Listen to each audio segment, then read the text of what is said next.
بسم اللہ الرحمن الرحیم ویورز، بیوٹیفل حدیث نبوی صلی اللہ علیہ وسلم چینل کی طرف سے آج میں آپ کو حضور اکرم صلی اللہ علیہ وسلم کا فرمان سناؤں گا۔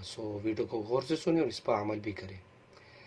رسول اللہ صلی اللہ علیہ وسلم نے فرمایا، جو زخمی بھی اللہ کے راستے میں زخمی ہو گیا ہو، اسی قیامت کے دن اس حالت میں اٹھایا جائے گا کہ اس کے زخم سے جو خون جاری ہوگا اس کا رنگ تو خون ہی جیسا ہوگا، مگر اس میں مشک جیسی خوشبو ہوگی۔ صحیح بخاری کی حدیث ہے۔ ویورز، ہمیں بھی چاہیے کہ ہم اللہ تعالیٰ کی راہ میں بڑھ چڑھ کر حصہ لیا کریں، اور اللہ تعالیٰ سے دعا ہے اللہ تعالیٰ ہمیں بھی اس حدیث پر عمل کرنے کی توفیق عطا فرمائے۔ ویڈیو کو شیئر کریں اور اس طرح کی اسلامک ویڈیو کے لیے میرے چینل کو سبسکرائب کرنا مت بھولیے۔ جزاک اللہ۔ السلام علیکم ورحمۃ اللہ